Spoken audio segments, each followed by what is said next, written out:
이렇게 저를 초청해 주셔서 대단히 감사합니다. 모든 분들께 감사를 드리고 특히 이 교육계에 종사하신 분들이 여기 계시니까 경의를 표합니다. 저는 매주 한 번씩 받아보는 영국의 이코노미스트라는 잡지가 있는데 오면 꼭 마지막 페이지를 봅니다. 거기는 42개 주요 경제 통계가 있습니다. 42개 나라의 중요한 경제 통계가 있습니다. 가장 크고 잘 나가는 나라들이죠. 그 통계를 보면 일목요연하게 대한민국의 현재 위치를 알 수가 있습니다. 오늘 아침에 배달됐기 때문에 한번 봤습니다.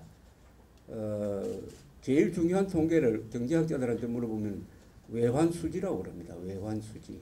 우리가 외환수지가 이게 펑크나는 바람에 1997년에 우리 IMF 관리체제를 맞은 적이 있습니다만 외환수지가 지난 1년 동안에 우리가 무역 뭐 다른 여러 가지 서비스 이익까지 다 포함해서 우리가 1,000억 달러 흑자입니다. 1,000억 달러. 요 규모가 세계 42개 나라에서 네 번째로 많은 흑자를 보고 있습니다. 중국이 가장 많고 그 다음에 독일, 세 번째가 일본, 한국이 네 번째입니다. 그 다음에 재정 적자냐 흑자냐가 중요하죠. 어느 나라 살림에서 빚을 얻어서 쓰느냐 남기면서 운영하느냐 중요하죠. 요새 복지가 세계 보편적으로 가기 때문에 대부분의 나라는 재정 적자입니다. 그런데 한국은 재정 흑자입니다. 0. GDP 비율로 한 0.3%, 2% 됩니다. 재정 흑자를 보는 4개 나라 중에 하나입니다. 4개 나라 중에 하나예요. 그 다음이 중요한 통계가 역시 실업률 아니겠습니까? 실업률 3.1%입니다. 한국이 3.1%. 유럽 국가는 대충 10%입니다. 평균. 그리고 특히 이 스페인 같은 나라는 한 20% 됩니다. 청년 실업, 우리도 문제지만은 스페인 같으면 청년 실업률이 50%입니다. 우리가 한 7, 8% 됩니다. 요 3.1% 실업률은 낮은 순서로 세 번째입니다. 세계에서 실업률이 낮은 순으로 세 번째입니다. 이렇게 본다면은 대한민국의 경제는 현재 수준으로는 세계에서 가장 건전한 경제를 운영하고 있습니다. 세계에서 가장 건전한, 물론 신문에 보면 그렇게 안 적히죠. 금방 위기가 올 것처럼 이렇게 아우성을 치는데 그건 또 신문의 영역이고, 그러나 우리 기업인들, 노동자들, 우리 경제 관료들, 과학자들, 기술자들 다 열심히 일해가지고, 다만 요새 제조 수출이 줄어들고 있는 추세로 들어갔습니다만 이것은 또 불가피한 면이 있습니다. 굉장한 경제를 유지를 하고 있습니다. 더 구체적 통계를 말씀드린다면 세계 5대 공업국입니다. 한국은. 공급력이 가장 중요하죠. 경제에서 제조업이죠. 1등은 미국, 그 다음에 중국, 일본, 독일, 한국이죠. 여섯 번째가 이탈리아인데 좀 차이가 큽니다. 자, 이런 나라, 울산은 세계에서 가장 큰 공업 도시입니다. 세계에서 가장 큰 공업 도시가 이제는 디트로이트도 아니고 나고야도 아니고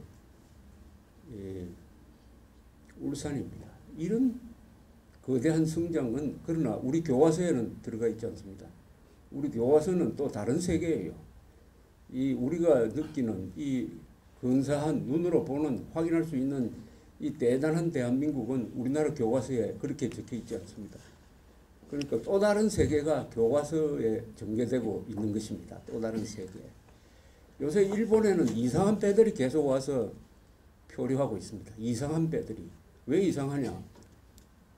배가 흘러 들어와서 바닷가에 얹히는데 가서 보면은 사람이 없어요. 시체밖에 없습니다. 시체. 그것도 썩어가지고 어떤 건 해골이 막 드러나고. 이런 배가 지난 2달 동안에 일본의 서해안, 일본 서해안이죠. 일본 서해안. 네, 11척이 이 표류해서 고스트십이라고 그래요. 유령선이다. 22구의 시체만 발견됐습니다. 살아있는 사람이 없습니다. 근데 배 이름 보니까 한글로 써있었으니까 북한 배죠. 인민군 소속의 배도 있고 정체불명도 있는데 이게 도대체 무슨 꼴이냐 뭐냐. 그래서 원인에 대해서 여러 가지 설이 있습니다. 하나는 북한을 탈출을 하다가 막 기관 고장을 일으켰다. 그래서 끝없이 표류하다가 몇 달 동안 굶다가 다 죽었다. 또는 고기잡이를 나갔다가 배가 북한 배가 아주 허술해요. 엔진이 뭐 경운기 엔진을 가지고 배를 돌리고 이렇게 합니다. 엔진 고장 나버렸다. 망망대해에 가서 엔진 고장 나면 그것은 그냥 나무 토막이죠. 그러다가 표류하다가 굶어 죽었다. 이런 세상에 이런 꼴이 북한에서 빚어지고 있죠. 그래도 지중해에서 이러면 배들이 왔다 갔다 하니까 구제하는 사람도 있지만 동해에는 통항량이 적으니까 이런 참 비극이 벌어지고 있습니다. 이런 비극에 대해서도 교과서에는 그것을 설명할 수 있는 자료가 없습니다. 북한이 왜 이렇게 망했느냐에 대해서 없어요. 그러니까 학생들은 교과서만 배운 학생들은 왜 이런 유령선이 저렇게 밀려다니는지 이해를 할 수 없을 것입니다. 교과서를 보면은 어떠냐. 북한은 토지개혁에 성공했다고 나와요. 무상몰수, 무상분배의 토지개혁을 1946년에 해가지고 북한 사람들이 민심을 공산당이 잡았다는 식으로 매우 성공하고 이승만 대통령이 한 토지개혁은, 농지개혁은 실패한 것처럼 이렇게 그려놓고 있으니까 모르죠. 오늘날 북한의 집단 기아는 토지개혁 실패한 때문이죠. 근데 가장 실패한 것을 우리 교과서는 성공한 것처럼 가르치고 있습니다. 또 가장 성공한 이승만 대통령의 농지개혁, 그 농지개혁으로 인해서 지주가 없어지고 소장농들이 다 자장농으로 바뀌면서 지주계급이 한국에서 없어짐으로써 평등한 사회로 가게 되고 그 자금이 돌고 돌아가지고 산업자금으로 되고 이것이 교육을 진흥시키고 한 이런 과정에 대한 설명 없이 북한식으로 무상몰수 안 해가지고 실패한 것처럼 이런 식으로 쓰고 있으니까 아까 말씀드린 5대 공업국이 된 이유도 이 교과서로서는 설명을 할 수가 없는 것입니다. 그래서 이 학생들이 배우는 이 교과서는 대한민국의 이 놀라운 현실과는 완전히 동떨어진 관념, 머릿속에 어떤 사람이 그려놓은 그런 남북한 역사가 이 머리에 들어있는데 그게 관념이죠. 관념. 관념이로야 뭘 못합니까? 생각으로야 하루에 집을 몇 채도 지었다가 건물할 수 있습니다. 그런 관념적 교과서가 적혀 있어가지고 이게 학생들의 정신을, 아니 정신이 아니라 영혼을 오염시키고 있다. 이렇게 생각합니다. 영혼, 이 역사는 영혼이라고 표현할 수가 있습니다. 한 민족의 영혼입니다. 이 영혼이 망가져버리면은요, 이 구제불능입니다. 사람 마음이 좀 나빠가지고 도덕적으로 문제가 있는 사람은 교육하면 돼요. 그러나 영혼이 망가지는 것은 미친다는 이야기죠. 미친 사람 바로잡기는 불가능하진 않지만 참 어렵죠. 역사 교육이 잘못되면 한 민족이 미쳐버릴 수도 있는 것입니다. 미쳐버릴 수도 있다. 이런 점에서 오늘 교과서에 대해서는 제가 요점 정리를, 교과서 문제가 뭐 복잡한 것 같지만 또 간단해요. 그래서 그 요점 정리를 해가지고 여러분들한테 나눠드린데, 요점 정리라는 것은 막 복잡한 것을, 가장 중요한 것을 정리를 해가지고 제가 쉽게 했습니다. 쉽게 글을 썼어요. 저는 기자니까 무엇이든지 좀 쉽게 설명하려고 하는 것이니까 이걸 한 9개 정도로 요약을 했는데 하나를 나중에 더 보탤 생각입니다만, 이걸 보시면, 한번 읽어보시면은, 나눠드렸으니까 읽어보시면 이 전체 모양이 정리되실 거라고 생각을 하고 있습니다. 우리 교과서를 따질 때 어떤 기준이 있어야 됩니다. 교과서가 나쁘다 좋다, 이 무슨 자기 취향대로 하면 되겠습니까? 객관적인 기준이 있어야 돼요. 그 객관적인 기준이라는 것은 뭐냐? 좌파든 우파든 북한이든 남한이든 일본 사람이든 미국 사람이든 동의하는 기준이 있어야 됩니다. 1 더하기 1은 2다. 이것은 북한 사람도 동의하지 않습니까? 그 정도의 기준을 우리가 가지고 있어야 비판도 할 수 있고 대안도 만들어낼 수가 있습니다. 이 기준이 제일 중요합니다. 근데 요새 교과서 문제에 대해서 뭐 다양성이 어쩌고 하는 이런 모호한 이야기만 하지 기준을 이야기하잖아요. 저는 오늘 여기서 제일 강조 드리고 싶은 것은 우리의 기준은 뭐냐? 비판하는 기준은 뭐냐? 좋은 교과서를 내는 기준은 뭐냐? 이 기준 또한 간단해야 됩니다. 기준이 복잡하면 안 되죠. 모든 원리는 간단해야 됩니다. 또 간단할 수밖에 없죠. 원리니까. 그것은 딱 세 가지입니다. 첫째, 사실에 부합해야 됩니다. 교과서는 사실에 부합해야 돼요. 그 사실은 뭐냐? 확정된 사실이라야 됩니다. 이 논란이 있으면 안 돼요. 이것은 검증된 것이라 검증된 사실이 들어가야 됩니다. 검증된 사실, 확정된 사실, 검증된 사실에 부합하는 교과서라야 됩니다. 두 번째는 대한민국 헌법 정신을 벗어나지 않는 교과서라야 돼요. 헌법. 우리는 지금 대한민국 국민을 가르칩니다. 국민들이 합의한 우리의 약속이 있습니다. 그게 헌법입니다. 헌법을 벗어난 교과서는 대한민국에서 가르치면 안 돼요. 헌법에 맞아야 됩니다. 예컨대 북한을 국가로 인정하는 교과서는 안 됩니다. 조선민주주의 인민공화국이라고 대한민국 교과서에 쓰면 안 됩니다. 북한 정권이라 써야 돼요. 왜냐? 우리는 북한을 국가로 인정하지 않습니다. 우리 헌법에서 가장 소중한 문장이 한 4개쯤 됩니다. 첫째, 대한민국 민주공화국이다. 세 번째, 그 대한민국 영토는 한반도와 그 부속도서로 한다.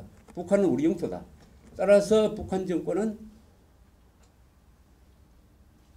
불법적으로 우리 영토를 강점하고 있는 반국가단체다. 헌법 제4조 따라서 통일을 해야 된다. 그 통일은 자유민주적 기본질서에 입각한 평화적 통일이라야 한다. 이렇게 딱 규정되어 있습니다. 북한은 국가가 아닙니다. 단체입니다. 집단입니다. 북한도 우리를 그렇게 보죠. 옛날에는 우리가 북한 괴뢰라고 그랬습니다. 북괴. 사실은 그게 가장 정확한 표현이었어요. 북괴. 왜냐? 김일성이가 스탈린의 허수아비였으니까, 꼭두각시였으니까 괴뢰라고 보는 게 맞았습니다. 그렇게 부를 수 없더라도 조선민주주의 인민공화국이라는 말은 헌법 위반입니다. 그 다음에는 무슨 세 번째 기준은 공정하게 써야 됩니다. 공정하게. 공정하게 써야 됩니다.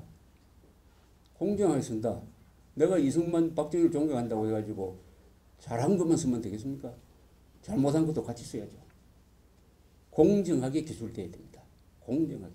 또 대한민국은 이렇게 성공한 나라니까 굳이 미화할 필요가 없어요. 있는 그대로 쓰면 됩니다. 잘한 거 못한 거 균형 있게 쓰면 돼요. 당당한 나라 아닙니까 대한민국. 그러니까 공정하게 써달라 이겁니다. 자, 사실에 부합해야 된다. 헌법 정신에 벗어나지 않아야 된다. 공정하게 써야 된다. 사실, 헌법, 공정성. 그 앞 글만 따지면은 사헌공이 되는데 사헌공. 이게 우리의 원칙이다. 교과서 집필의 원칙이다. 여기 혹시 이의가 계십니까? 요 세 가지 원칙에 이의가 계십니까? 혹시 덧붙일 게 있는지 모르겠습니다. 여기에. 막 3개 정도면 충분하지 않을까 생각됩니다. 이것을 제일 강조드립니다. 그러니까 누구하고도 논쟁을 벌이시더라도 요 3가지 기준을 가지고 말씀드려야 된다고 합니다. 왜냐? 이것은 보편적 기준입니다. 흔히 우리가 보편적이라는 말을 많이 씁니다. 보편적이라는 것은 한국에도 적용이 되고 미국에도 적용된다는 그런 뜻입니다. 1 더하기 1은 2라는 것은 한국에서만 적용되는 원칙이 아니에요. 이 보편적 기준을 우리가 확실하게 그것을 중심으로 논리무장을 하고 그 안경을 통해서 이 보편적 기준을 가지고 대한민국 교과서를 분석하면은 많은 문제점이 저절로 나타날 것이라고 생각합니다. 요점 정리니까 1부터 간단하게 제목만 말씀드리면서 부연 설명을 하고 나머지는 가지고 가서 읽어보시고 여유가 계시면 카페에 가지고 나눠주시기 바랍니다. 자, 이 70년의 대한민국, 저는 앞으로 주로 1945년 이후의 현대사를 이야기를 하겠습니다. 이게 가장 큰 쟁점이니까. 이 70년의 역사를 쓸 때 제일 첫 문장에 뭐가 나와야 되느냐?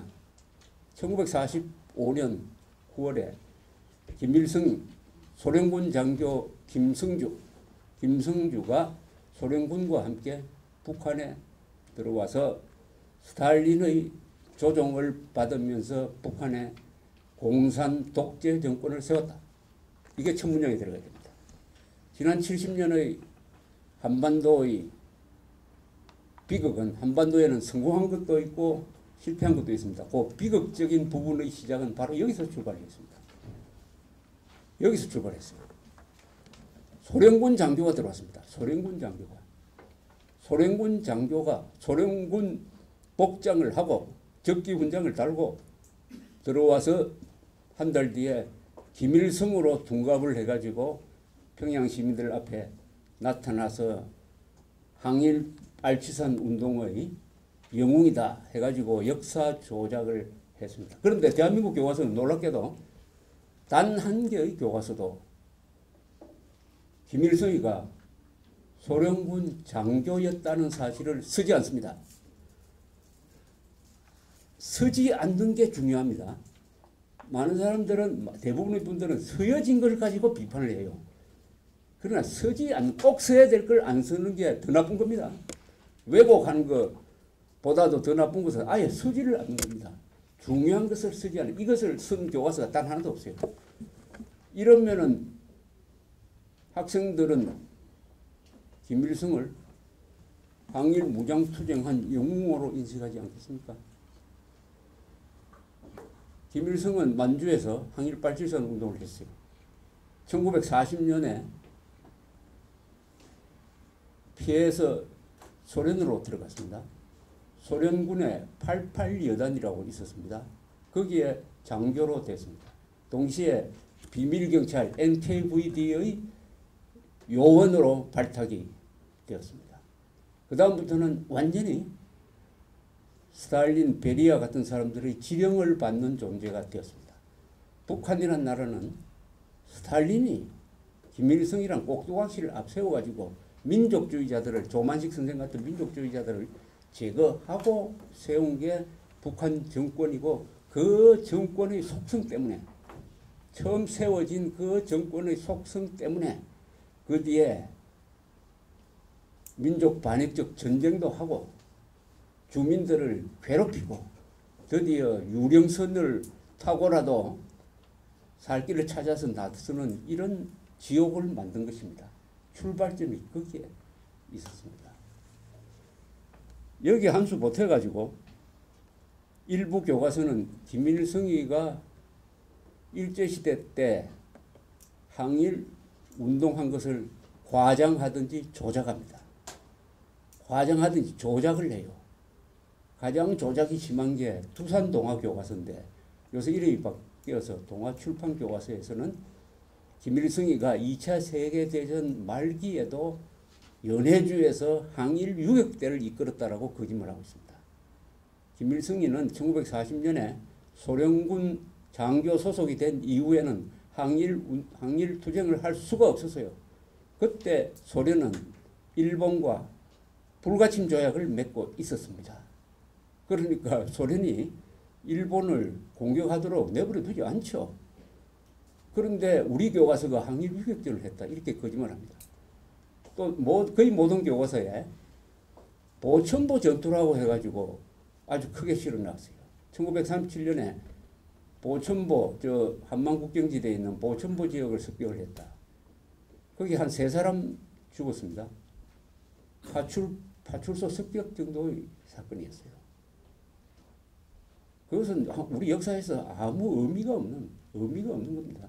그걸 보천부 전투라고 미화를 해가지고, 습격 사건이 아니라 전투라고 미화를 해가지고 교과서마다 실어 놓는데, 그렇다면 말이죠, 그 정도 사건을 가지고 교과서에 실을 정도면은 1950년 8월에 백선엽 장군이 지휘하는 1사단이 낙동강 전선에서 다부동 지역을 방어를 해가지고 대한민국을 살린 것. 다부동 전투를 반드시 써야 되는 거 아닙니까? 이것은 역사, 국가 생존과 쓰지 않습니다. 한마디도 없어요. 한마디도 없습니다. 이 교과서 안에는 영웅이 없어요. 아니, 영웅이 있습니다. 누가 영웅이냐? 노동운동가가 영웅입니다. 그리고 소위 민주화 투사들이 영웅이고, 호국의 영웅, 산업화의 영웅, 교육계의 영웅, 과학기술계의 영웅은 이름 한 줄 안 나옵니다. 전태일이라는 그 분신자살한 노동운동가는 교과서마다 나오고, 정주영, 이병철은 이름 한자 나오지 않습니다. 그리고 교육계, 여러분들이 일입니다. 이것은 오늘날 대한민국의 발전을 교육의 성공 없이 어떻게 설명할 수가 있습니까?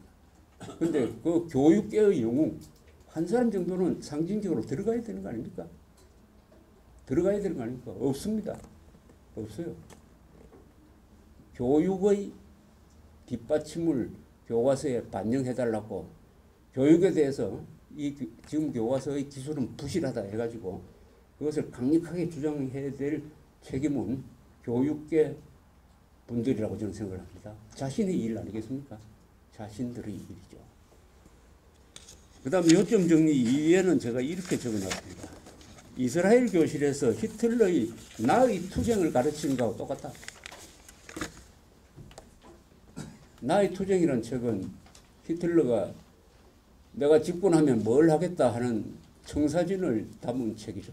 옥중에서 썼습니다.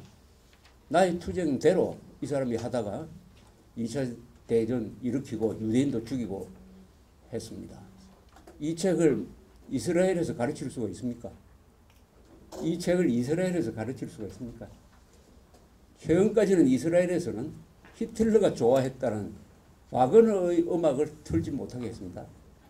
음악도 히틀러가 좋다고 해가지고 좋다는 그 이유 하나로 와그너의 음악을 연주하지 못하게 했습니다. 그때 최근에 좀 달라졌다고요. 그런데 대한민국 교과서에서 김일성의 주체사상을 왜 가르칩니까? 김일성의 주체사상이 오늘날의 생지옥을 만들었습니다. 주체사상이란 말도 쓰면 안 되죠. 앞에 이른바 주체사상이라고 해야 되죠. 가짜일 경우에는 우리가 소위 이른바 이렇게 영어로 말하면 so called라고 이렇게 붙여주는 거죠. 그렇게 표기를 해야 되죠. 왜냐하면 주체가 아니니까요. 주체사상. 그런데 놀랍게도 대한민국 교과서에서는 주체사상을 노동신문이나 김일성 전집에서 나온 문장을 따가지고 주체사상을 설명합니다. 그럼 얼마나 좋겠어요. 주로 자주노선이지. 자주. 그게 자주노선입니까? 우상화 노선이지. 신격화 노선이죠. 이걸 가지고 비판을 하니까 살짝 고치기는 고쳤는데 아무 의미 없이 앞에 한 90%는 선전하고 나머지는 이런 문제가 있었다 한 줄 딱 걸쳐놓는 식으로 지금 교과서에 실려 있습니다. 주체사상을 설명을 하면 이렇게 해야죠.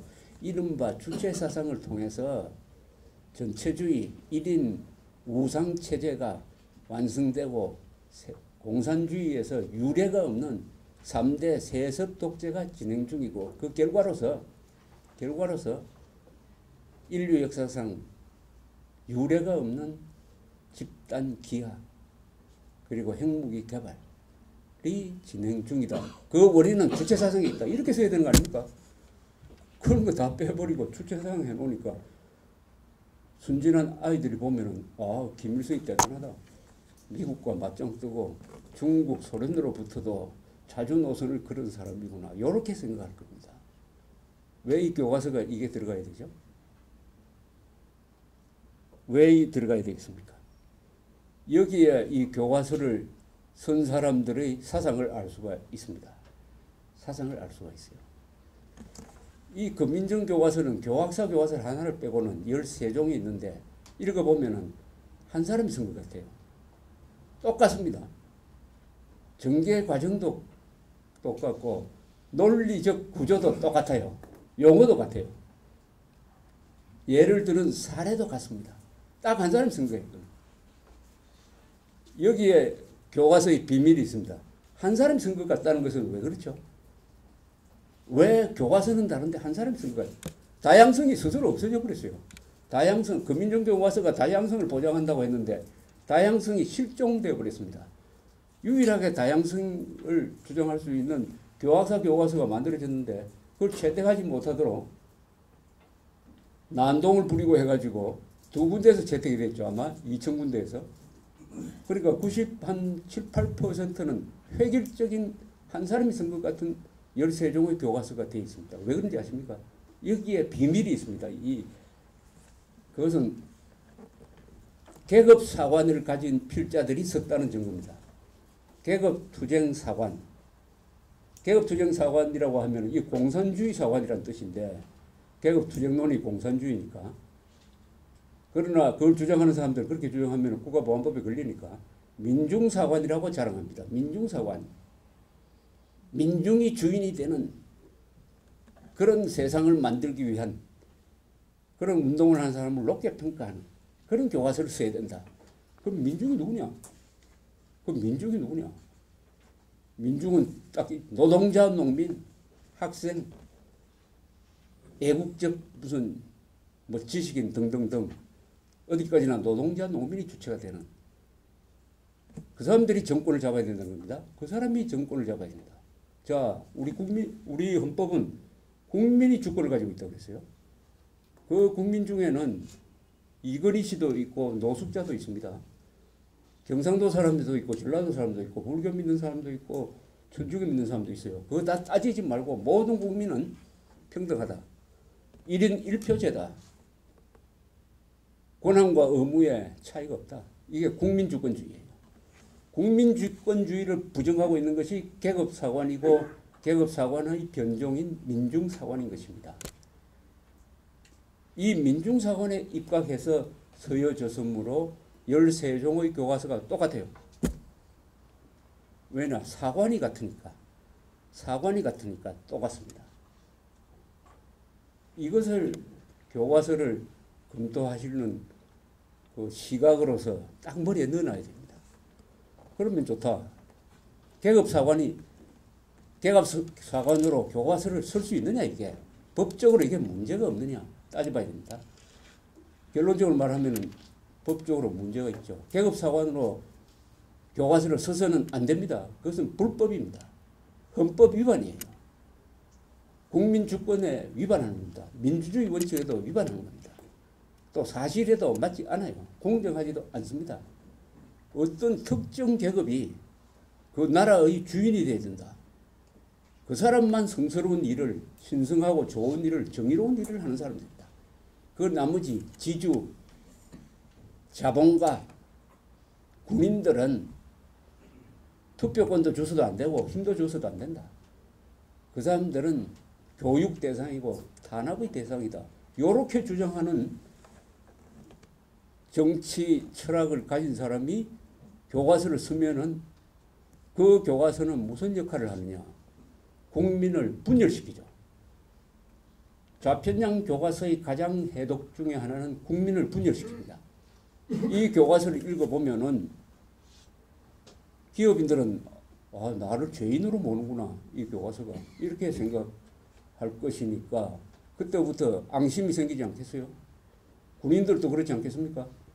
야, 이 교과서는 완전히 우리를 적으로 삼는구나. 분열이 시작되는 거죠. 사실은 사람을 하나로 모읍니다. 진실이라는 것은 분열시키지 않아요. 하나로 모읍니다. 1 더하기 1은 2지 하고 물으면 다 사람들이 동의를 해요. 사실이니까 동의를 합니다. 헌법은 사실을 통합시킵니다. 헌법. 네 헌법을 존중하지. 동의 안 할 수 있습니까? 동의 안 하면은 그건 외국으로 이민을 가야 돼요. 공정하게 서여지면 다 납득을 합니다. 그러나 좌편향, 민중사관, 계급사관으로 서여진 기사는 사실도 아니고 헌법에 위반되고 불공정하게 서여졌으므로 여기에서는 반드시 이 교과서에 불만을 품는 사람들이 생겨요. 그러면 거기서부터 국민이 분열되는 거죠. 그걸 원합니다. 또 이 교과서의 존재의 목적은 국민을 분열시키기 위함입니다. 국민을 분열시켜서 노동자, 소비, 민중 세력들을 강화시키기 위한 목적으로 서여졌으므로 그 사람들은 국민 분열을 겁내지 않습니다. 자기들이 원하는 바랍니다. 그러나 우리는 그렇게 하면 안 되죠. 국민 통합적 역사관으로 가야죠. 국민 통합적. 노동자의 역할, 자본가의 역할을 공정하게 기술을 한다. 사실, 헌법, 공정성 이것만 지키면은 그 교과서는 자연히 국민 통합적 교과서로 가게 되어 있는 것입니다. 요점 정리 3은 제목이 김정은을 위한 교과서냐 대한민국을 위한 교과서냐입니다. 아까 말씀드렸어요. 이 민중사관으로 세워졌다는 것은 헌법에 맞지 않다. 국민주권주의에 위반한다. 이 민중사관으로 왜 세워져서는 안 된다느냐 하는 것은 작년 12월에 헌법재판소가 통합진보당을 해산하는 결정을 내렸습니다. 이때 해산 결정문 속에서 민주주의는 계급투쟁론이고 그것은 종국으로 가서는 대한민국을 북한식 사회주의로 만들려는 이념이다라고 판시를 해서 통합진보당을 해산시켜버렸어요. 민주주의 또는 진보적 민주주의라는 이 좌익들이 내세우는 이 이념은 변종공산주의다. 목표는 이 대한민국을 북한식 사회주의로 만들려는 의도를 갖고 있다라고 헌법재판소 9명의 재판관 중에서 8명이 합의를 했어요. 그래서 해산이 되어버린 겁니다. 우리나라 역사상 최초로. 즉 민중민주주의는 위헌이다. 대한민국을 지옥으로 만들려고 하는 북한식 지옥으로 만들려고 하는 이념을 가지고 있다는 판결을 내렸습니다. 이것은 대법원 판결과 똑같은 확정 판결이에요. 이것은 한국에서 일어나고 있는 법적 문제를 논의할 때 제일 중요한 기준이 되는 것입니다. 헌법과 헌법재판소와 대법원의 판례는 어떤 사물을 보는데 기준입니다. 기준. 그걸 중심으로 다른 판단을 해요. 그럼 민중민주주의에 입각한 민중사관도 이것은 위헌이죠. 민중사관도 위헌입니다. 민중민주주의가 민중사관을 생산해냈으니까 둘 다 같은 거예요. 그런데 통합진보당은 해산되고 학교에서는 계속 민중민주주의에 입각한 교과서가 쓰여진다고 하면은 이것은 헌법 위반입니다. 헌법 위반이에요. 이 또한 우리가 주장할 수 있는 가장 강력한 논리적 기준인 것입니다. 헌법재판소의 결정에 위반되는 교과서다라고 이야기해야 됩니다. 거기에 객관성이 부여되는 거 아닙니까? 법적 권위가 부여되는 것이죠.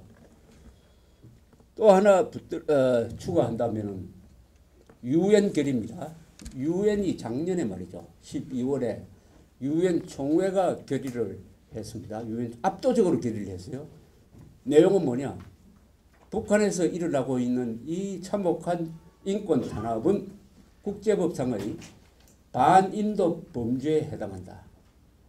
반인도 범죄의 crime against humanity.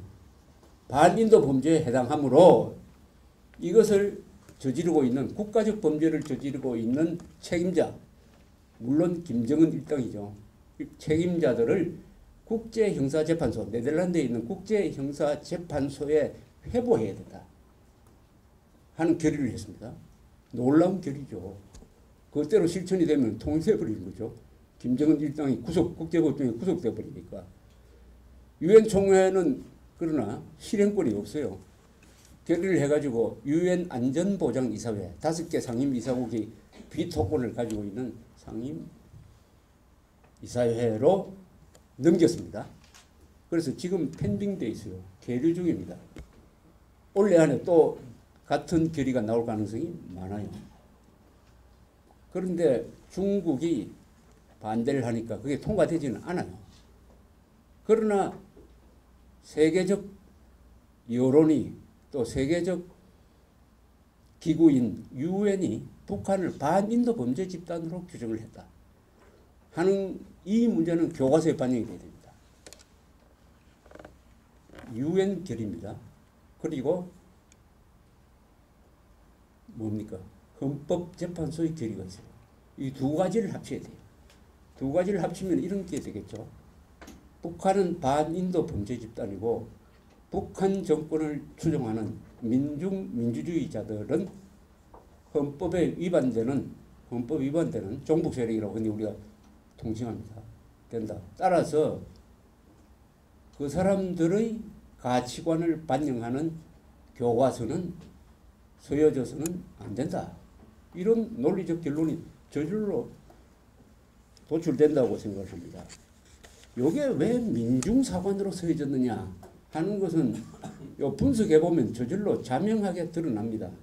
요점 정리 3은 바로 이 교과서의 특징을 한 11개 정도로 요약하는 겁니다. 첫째, 김일성보다 이승만을 더 미워하도록 가르친다. 자본주의를 악으로 사회주의를 선으로 여기도록 한다. 북의 전체주의 공산 독재 정권보다 대한민국의 자유민주 정부를 더 미워한다. 침략자인 중공 소련보다도 미국을 더 비난한다. 미국의 도움은 묵살해버린다. 국군을 적대시하고 공산군을 감싼다. 북한 정권의 나쁜 짓은 적극적으로 비호하거나 은폐한다.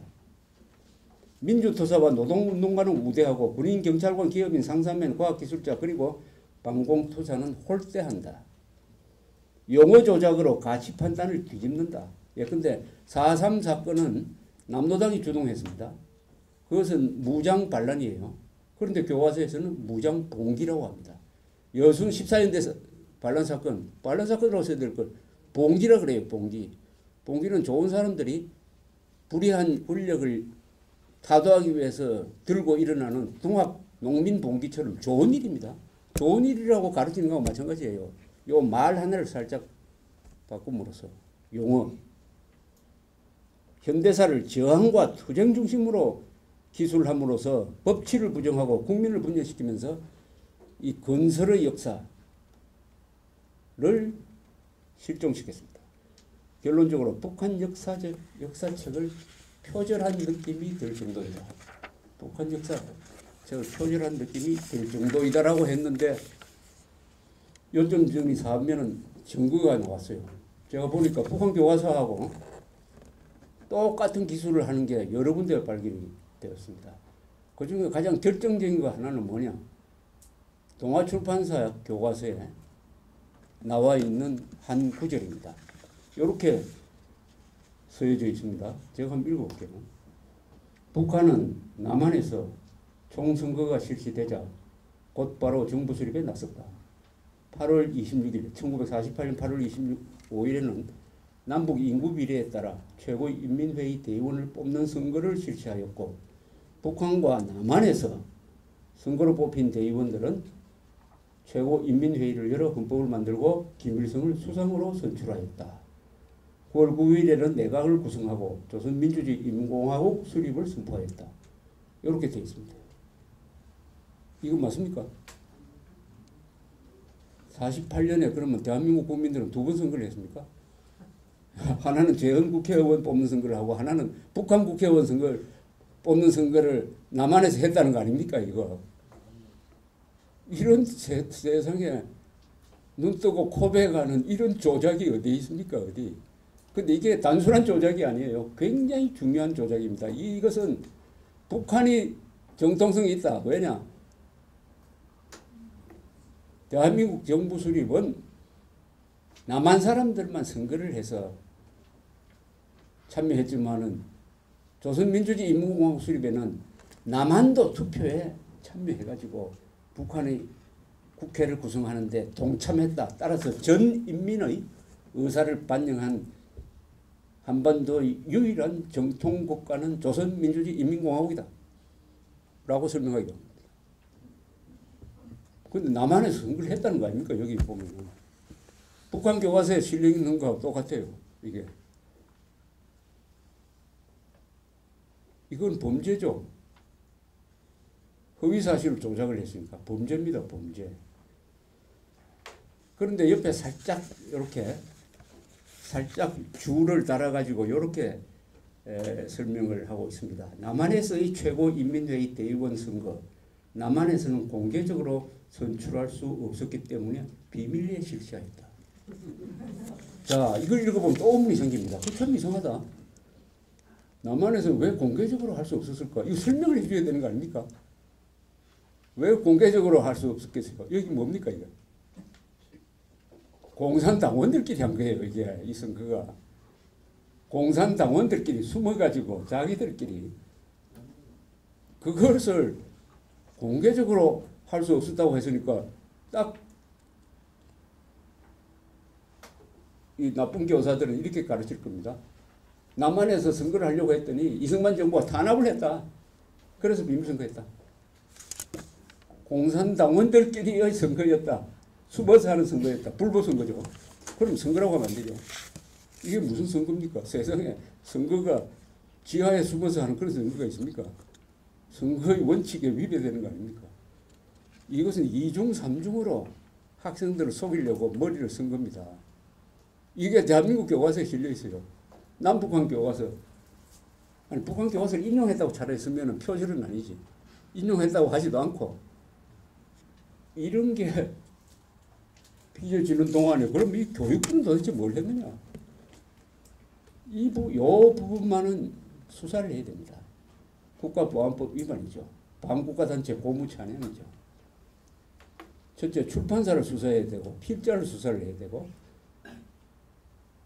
국사편찬위원회 금민정을 맡았던 그걸 총감독했던 교육부 수사해야 됩니다. 작년에 이 문제가 거론됐는데도 불구하고 올해 교과서에 그냥 그대로 실렸습니다.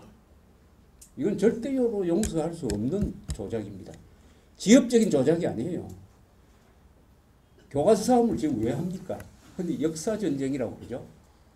역사전쟁 맞습니다. 역사전쟁 맞아요. 역사전쟁은 이념전쟁의 또 다른 모습입니다. 이념전쟁. 이념전쟁은 뭐냐? 대한민국은 지금 전쟁을 하고 있죠. 두 가지 전쟁을 하고 있죠. 하나는 이념전쟁을 하고 또 하나는 무력 대결을 하고 있습니다. 무력 대결은 주로 휴전선에서 벌어지고 있고 이념 대결은 서울 중심으로 해가지고 이 후방에서 주로 언론을 통해서 정치를 통해서 벌어지고 있습니다. 이 이념 전쟁의 핵심은 뭐냐?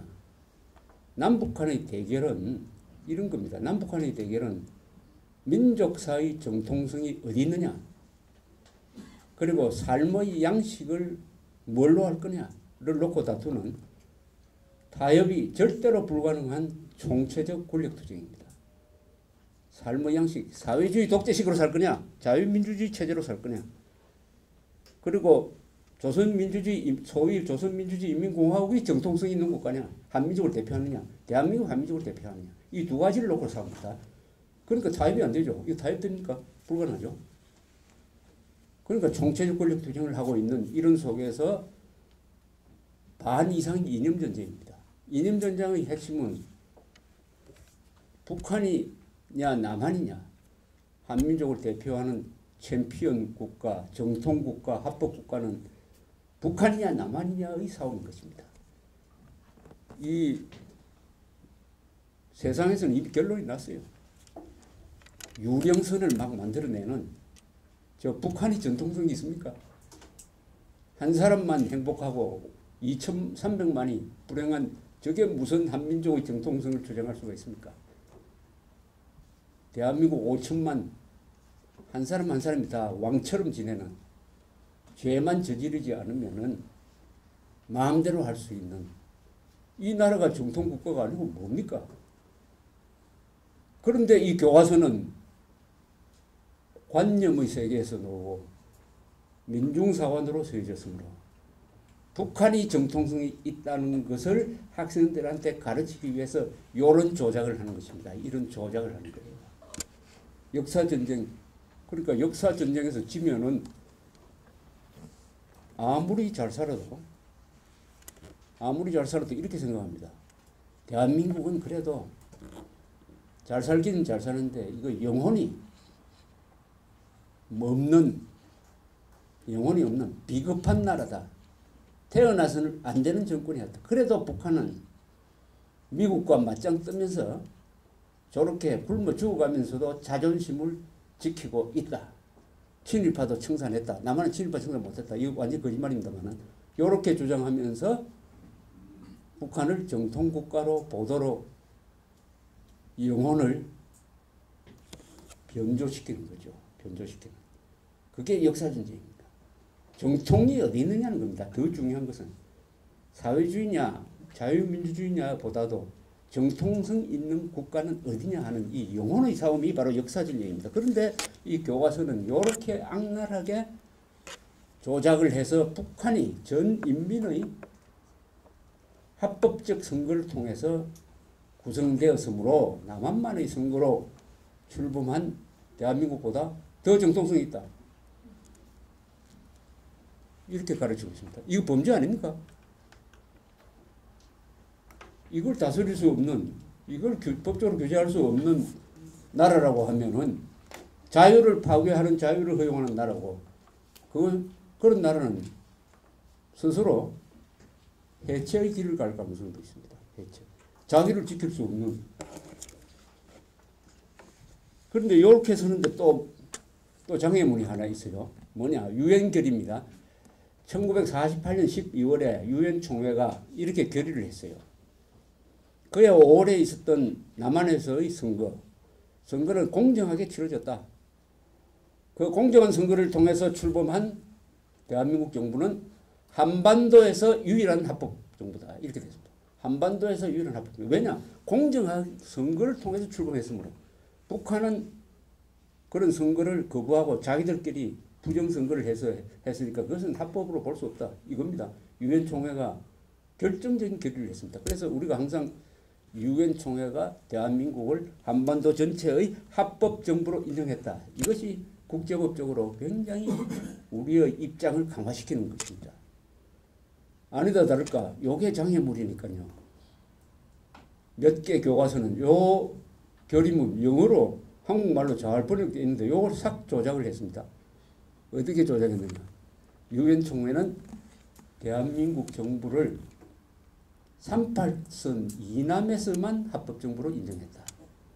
한반도 전체를 38도선 이남으로 싹 바꿔버렸어요. 이것은 완전히 공문서 위조죠, 이거. 그거는 이제 수정 지시가 내려가서 다 바뀌어졌습니다만 이런 범죄적 기술을 한 교과서를 우리 교육부가 합격시켜 주었다는 데 문제가 있는 거죠. 합격시켜. 아니 수능시험에서 오답을 정답으로 채점하면 난리가 나는 거 아닙니까?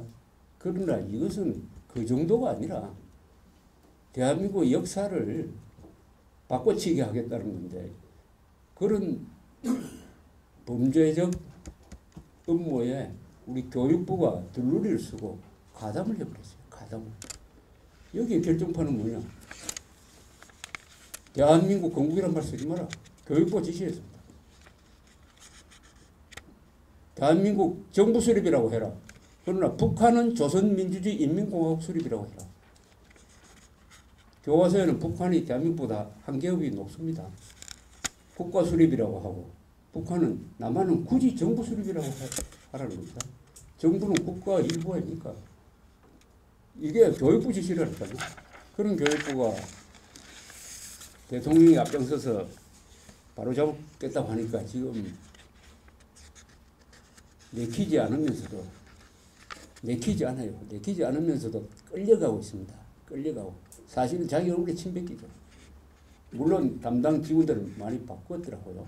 바꿨는데 이게 다음 주 15일 날 편찬 지침이 나온답니다. 그게 얼마나 바뀌었는지 감시를 해야 됩니다. 15일 나오는 편찬 지침을 딱 보고 계약이야 하겠습니까만은 이게 뭐 별 달라진 거 없네 하면은 막 들고 일어나야 됩니다. 편찬 지침 바꾸라고 또 들고 일어나야 돼요. 편찬 지침이 잘못되면은 편찬 지침은 굉장히 상세하게 해야 되는데 우리는 편찬 지침을 몇 페이지로 딱 해놓으니까 쓰는 사람이 멋대로 마음대로 쓰고 있습니다.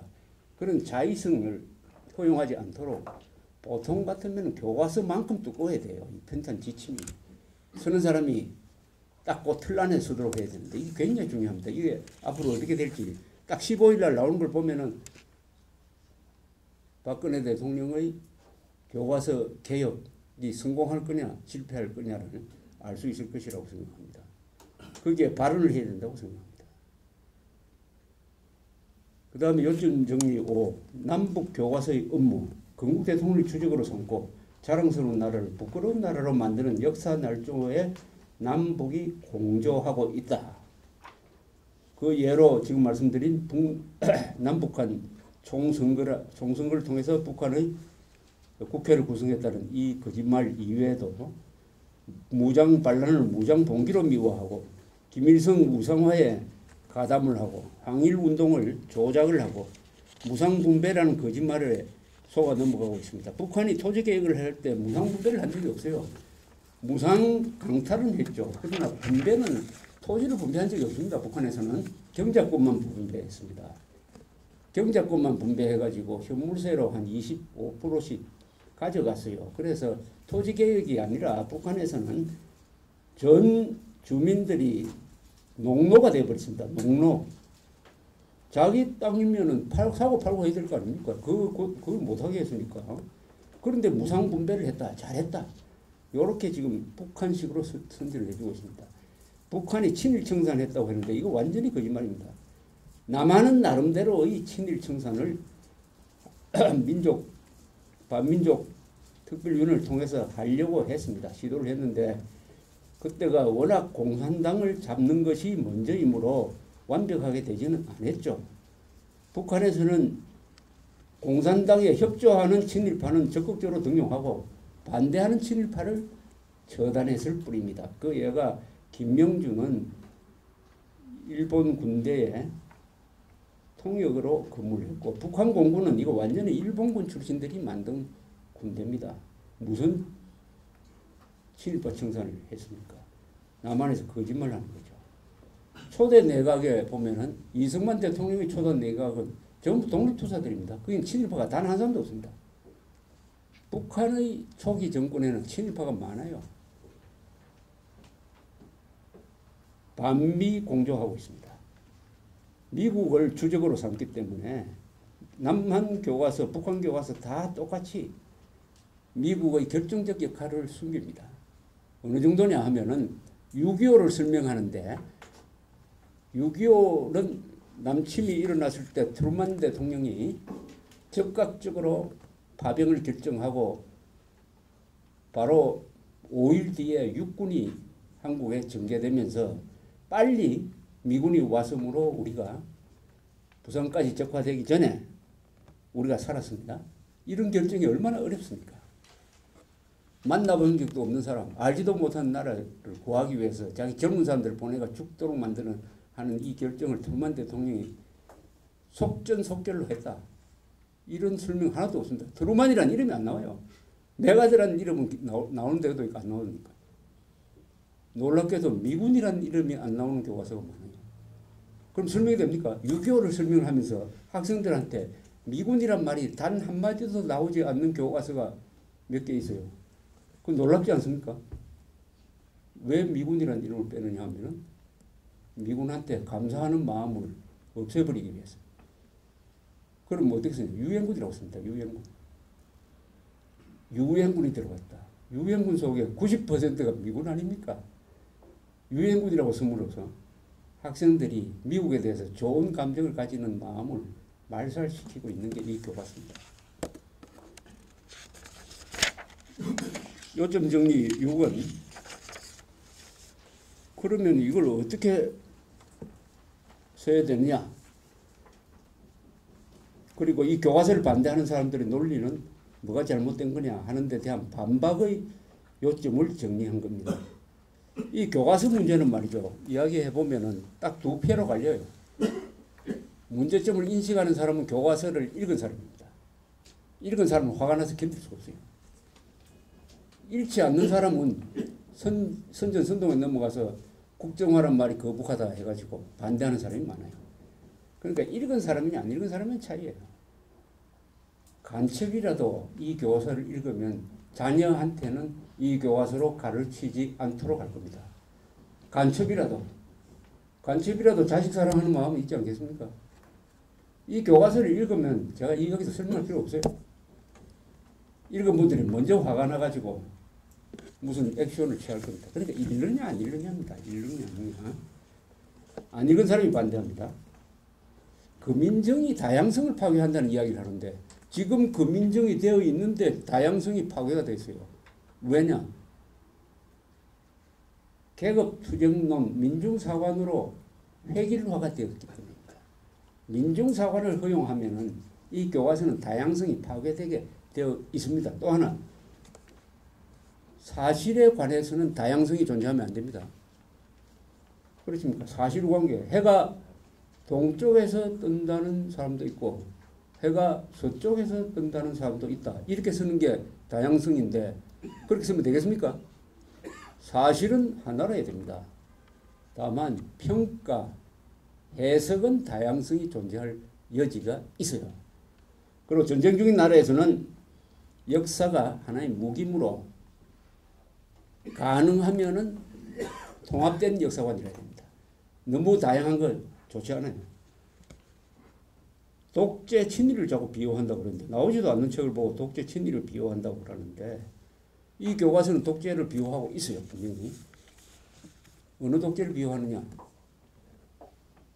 북한의 세습 독재를 적극적으로 비호하고 있습니다. 탄압이란 말을 남한의 역대 정부에 대해서 10번이나 쓴 교과서가 북한의 인간지옥을 만든 3대 세습에 대해서는 단 한마디도 탄압이란 말을 쓰지 않습니다. 그러면은 뭐 더 설명할 필요가 없죠. 또 이 교과서는 국사학자들만 써서는 안 되죠. 또는 교사들만 써서는 안 되죠. 오늘날의 이 대한민국은 고학적인 발굴을 통해서 알 수 있는 역사가 아니고 우리 두 눈으로 다 보았고 우리 몸으로 만든 역사입니다. 우리가 만든 역사니까 여기에 참여한 사람이 너무나 많고 다양해요. 이 역사는 살아있는 역사예요.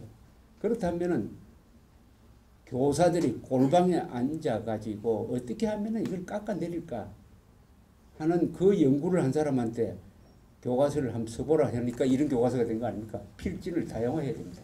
여기에는 군인들이 들어가야 돼요. 그리고 과학자, 교육자, 경찰, 이 한국 현대사를 만드는데 중요한 역할을 했던 사람들이 여기에 참여해야 됩니다. 필진을 넓혀야 됩니다.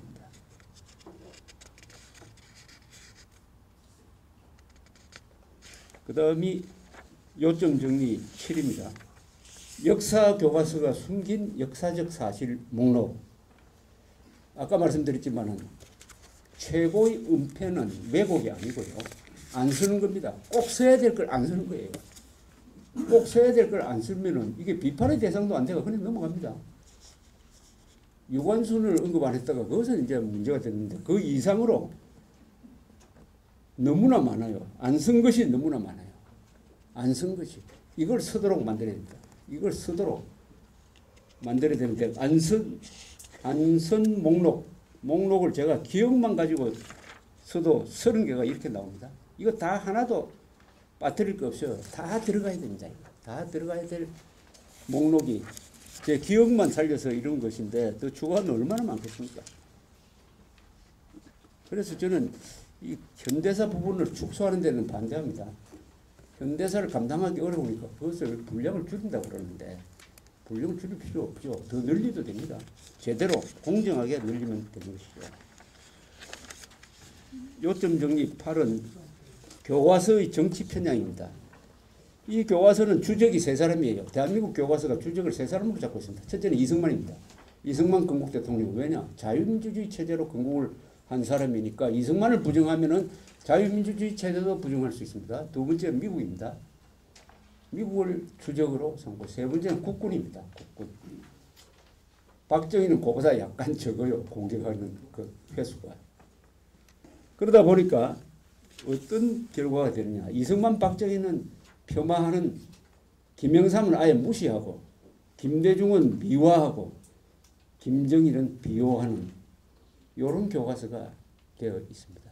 정치적 편향성을 그냥 정난하게 드러내면서 사진을 쓴다든지 어떤 사진을 쓰느냐. 김대중에 대해서는 비판이 단 한마디도 없습니다. 완전히 성인이 되어 있습니다. 이 교과서는. 이승만은 악인이 되어 있고요. 이것은 정치적 편향성에 문제가 있습니다. 박정희 사진은 대통령 사진은 거의 안 찍고 군복 입은 사진에다가 얼굴에다가 동그라미 딱 그려가지고 마치 무슨 표적처럼 수배자처럼 있습니다. 그 다음에 요즘 등이 군은 국군의 문제입니다. 이 국군의 긍정적 역할, 대한민국의 이 발전에서 국군은 결정적인 역할을 했습니다. 특히 장교들, 대한민국의 발전에 가장 큰 공이 있는 직업군을 골라라고 그러면 저보고는 1등은 위대한 인물들 빼고 직업으로서는 국군 장교단이죠. 건국의 초석이 되고 호국의 간성이 되고 산업화의 기관차, 민주화의 울타리 역할을 했어요. 앞으로 통일할 때 무력적 뒷받침을 해야 될 이 군 장교단 상부정신을 몇백 년 만에 처음으로 한국 국민들 속에서 확립한, 무엇보다 피를 흘려서. 그런데 이 교과서에는 6.25 전쟁 때 국군이 몇 사람이 전사했다는 통계가 없습니다. 15만 명이 전사했죠. 8사단은 한 18,000명이 전사했습니다. 사단 하나가. 이런 통계 없어요. 국군을 완전히 적으로 원한에 사무치도록 만들고 있습니다. 그래서 2011년에 김관진 장관이 있을 때 그때 6종의 그 민영교과서가 나왔을 때 국방부에서 별도로 분석을 했습니다. 이 교과서를 배운 젊은 사람들이 군에 들어와서 총을 들고 누구를 위해서 싸우느냐, 무엇을 위해서 싸우느냐를 모르게 된다. 전력에 큰 차질을 빚는다. 이거 빨리 고쳐달라고 정부에 건의를 했는데 국방부가 했습니다. 다른 데도 아니고 70만의 무장 집단을 대표하는 국방부가 했는데 완전히 무시됐습니다. 더 개혁이 되어버렸어요. 그 3년 뒤에 작년에 나온 교과서가 국군을 무시하면 됩니까?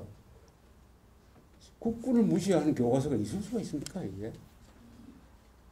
그래서 국군이 왜 출무하느냐, 국군도 이야기를 해서 이 문제를 바로잡을 거냐 아니냐 등등을 요약을 한 것이 요점 정리 9에 되어 있습니다. 이렇게 정리를 하면은 이 교과서는 북한에서 서에서도 큰 무리가 없다고 그래요. 탈북자들 그렇게 이야기합니다. 이 교과서는 북한에서 서도 별로 문제가 없겠습니다. 자, 그러면은 북한 교과서로 대한민국 젊은이들이 역사 공부를 하면은 되겠습니까? 반역자를 양성하는 거죠. 그리고 혁명 전사들을 양성하는 목적으로 쓰여진 교과서임이 분명하다. 그럼 어떻게 할 거냐? 역사 전쟁에는 참전하는 사람들이 많아야 돼요. 학부모들이 참전해야 됩니다. 교육자들이 현직에 있든 전직에 있든 참여해야 돼요. 그렇게 하려면 알아야 됩니다. 오늘 제가 하신 역할은 참전할 때 무기가 될 만한 논리와 사실을 요약해서 정리해 드렸고, 더 자세한 것은 조갑제닷컴에서 나온 대한민국 교과서가 아니다라는 책도 있고, 우리 조갑제닷컴에 들어오면 잘 정리된 정보가 많으니까 그것을 활용해 주시기 바랍니다. 감사합니다. 좋은 말씀 감사드립니다.